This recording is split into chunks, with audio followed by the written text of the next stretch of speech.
I swear, whoever started the good morning phrase has got to be the worst liar in the entire human race. There's nothing good in mornings, nor will there ever be. Waking up to a monotonous black and white life makes you ever wonder if someone up there just really hates you. It's comical, really, how criminal it is to expect it to do the same mediocre routine every single day for the rest of our lives.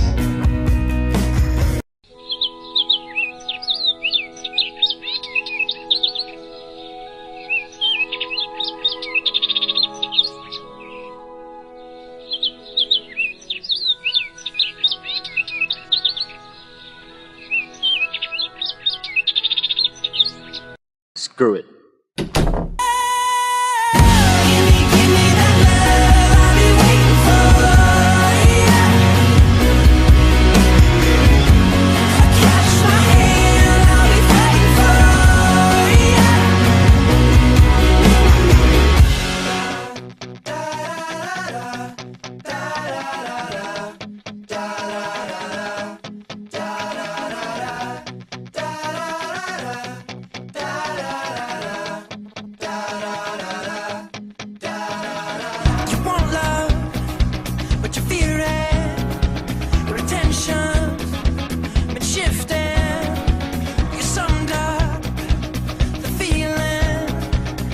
Mr. Parker? Mr. Parker, am I boring you? Not at all, sir. I love this subject so much. Well, if you love biology so much, why not spend it on the principal's office now? Come on, let's go. Okay,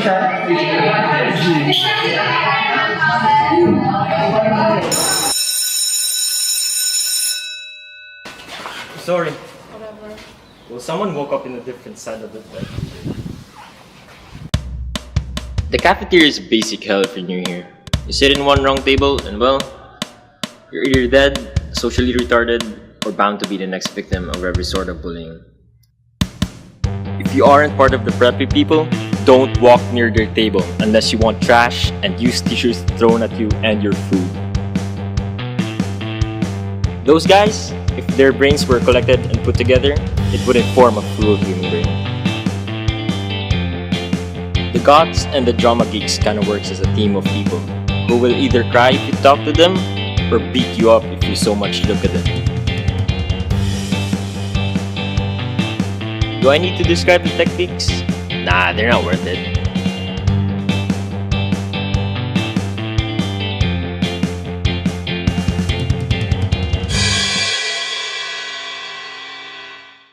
This is the usual. Usual table, usual food, usual routine. Though we used to film horrible movies, only we could watch. But we're in 10th grade now, so we put movies on hold. Because there are more important things at stake. How was your day, honey? Fine. Will you please elaborate? Did you meet anyone new? Same place as well. I don't see why you're so interested. I have to tell you something, Aspen.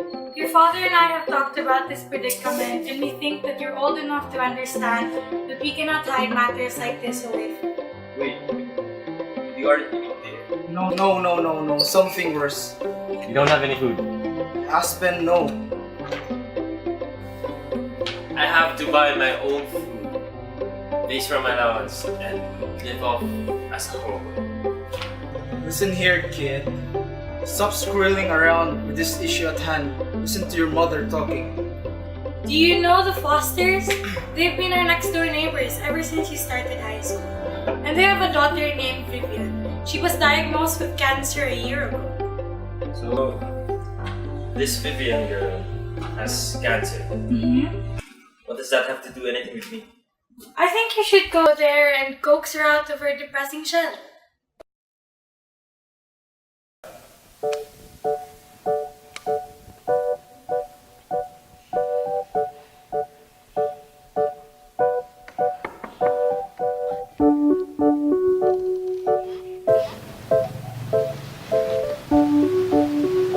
Who are you and what do you want?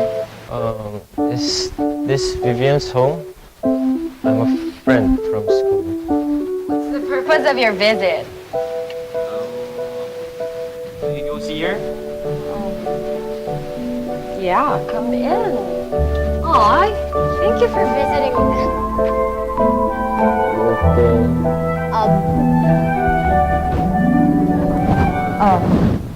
So, yeah. So, this room is on the right, then it's the left.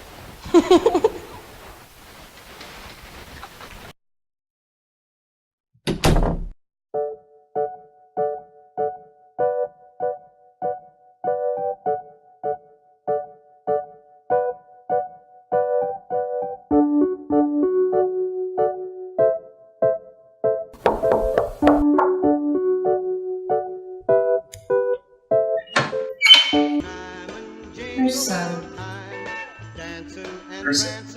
Who are you? What do you want? Your mom actually said the same thing. Well, I'm serious. How am I gonna break this to you? My mom told me about your condition. You mean my cancer? Yeah, I'm sorry about that. Well, I'm honest, but that doesn't explain why you're here in my house. I'm your neighbor. Okay then, neighbor. What brings you to my humble abode?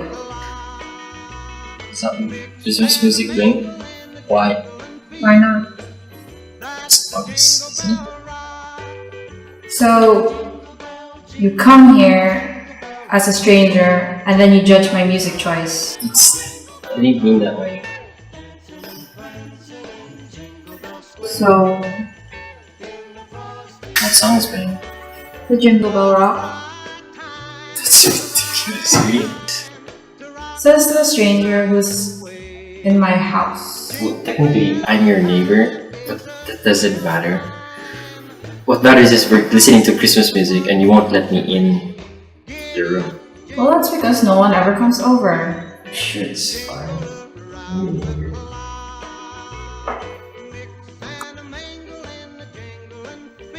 Look, I came here because my mom wanted me to befriend you. Ah, So, it'd be cool if we could hang out after school, maybe? Listen, I don't need your sympathy because I have friends. No, I'm not doing it because you have cancer or I pity you. It's just that my dad threatened me to feed me for the rest of my life. So, it'd be cool if you could, do it for me. Do your parents always make you do stupid things? No, not really. Now, if this were a love story, an invisible force would bring us closer by the second as we ferociously suck each other's face off like it was the end of the universe. But this isn't a love story.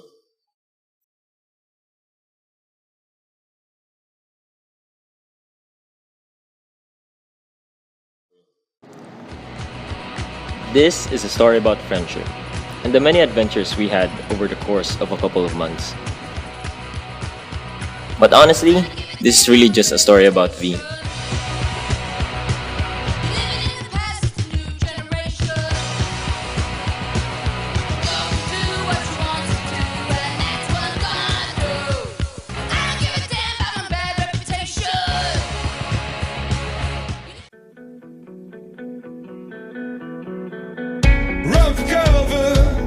Some fun, some not, and some just staying at V's home.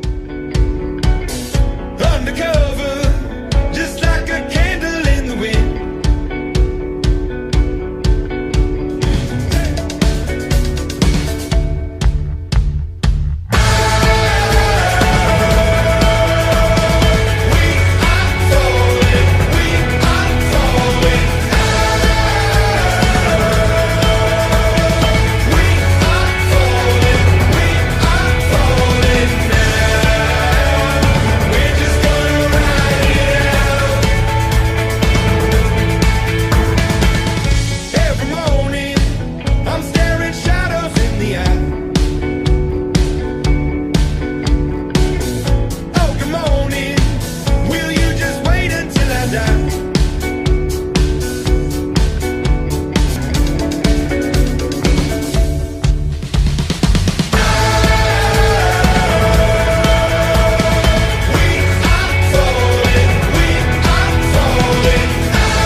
Would you rather see a movie in the cinema or at home? Oh, because I don't like crowded places. But still, in the cinema, you get your own seat. Okay, my turn. A spontaneous death or a boring movie? Why are you asking? Because. Just for kicks. Spontaneous. Why? Because I want it to be so ridiculous, but unexpected, so like people never forget about it. Then what if I was serious, not asking just for kicks? Then both, I guess. If it was me, I would choose the boring one. I mean, I'm dying already, so why would I even bother with how I would die? But see, the thing is, dying is easy. You just close your eyes and then that's it, done. But living is the hard part. So I think if I had to choose, I would want to be remembered for living. Wow, that's deep. Alright, so would you date me or would you date me? Until it wasn't just a story about V. It was more than that. B! Are you wearing pajamas? You gotta hurry. We gotta go hiking right now. Sorry, dude, but I've got a fever, and you better go home if you don't want to catch this. Let's just put on a movie. The funny thing about human life is that one day it's perfect, and the next it's crumbling. Why are you eating chips like nothing's wrong with you? Tarzan's on, and keep quiet before I call the nurses to kick you out. I'm not taking any visitors right now. Fine, hand over the chips. Aspen!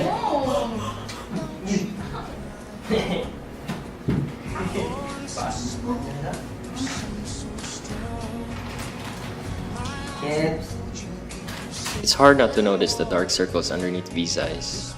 It shows how much trouble she's been having with sleeping and the evident loss in her weight. I try and avert my eyes from what I see before me, and I try my hardest not to show the pity that takes over every other emotion I'm feeling. But V's a strong girl, and I admire the fact that she's trying her best to stay positive, despite the horrendous weight on her shoulder. In the midst of her suffering, she's beautiful, no matter what people say. Hey, let's make a movie for V. What kind of movie? When heaven seems so far away, and dreams are just a memory. Without the dark, the light won't show. Remember that you're not alone. When you watch the world just turn away and break the promises it made. When love is all too hard to hold, just take a breath and let it go.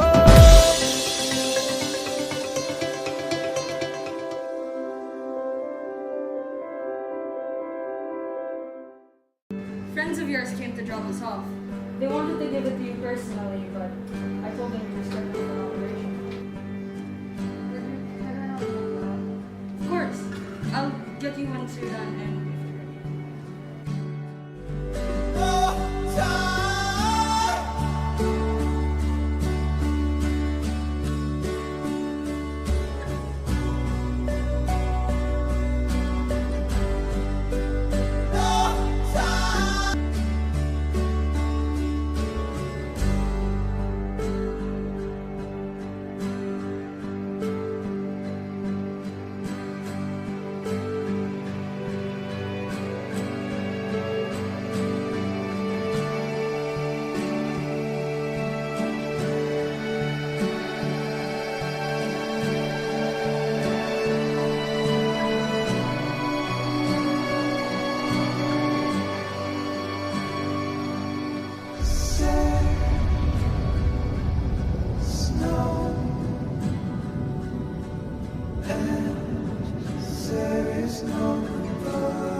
Goodbyes hurt, but the ones that hurt the most are the goodbyes that never really happened. The goodbyes that were never said. The ones that were never uttered, but the ones that were thought of every minute of every day. And it hurts to think V left without warning, but I know that somehow I've turned her into a better person. It's the funniest thing, because one moment, she's there. The next, she's gone.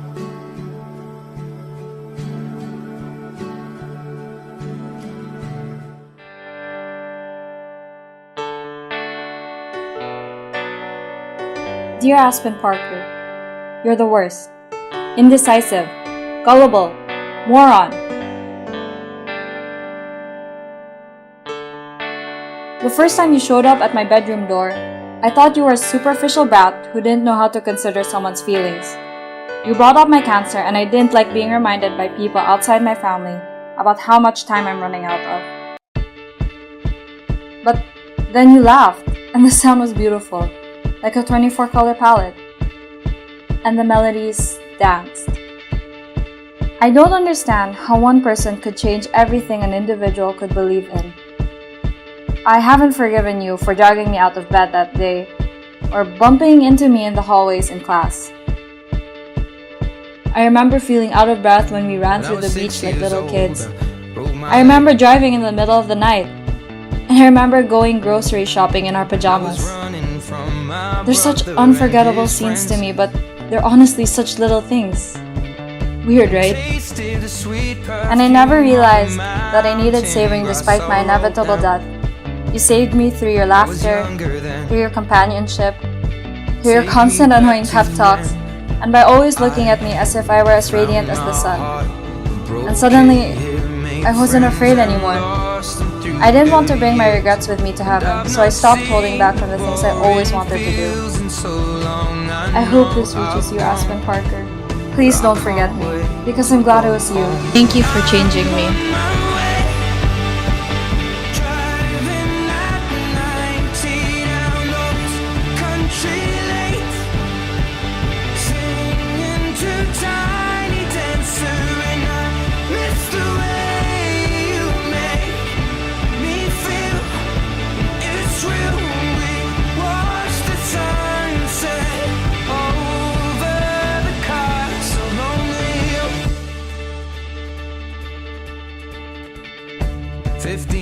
Old and smoking hand-rolled cigarettes,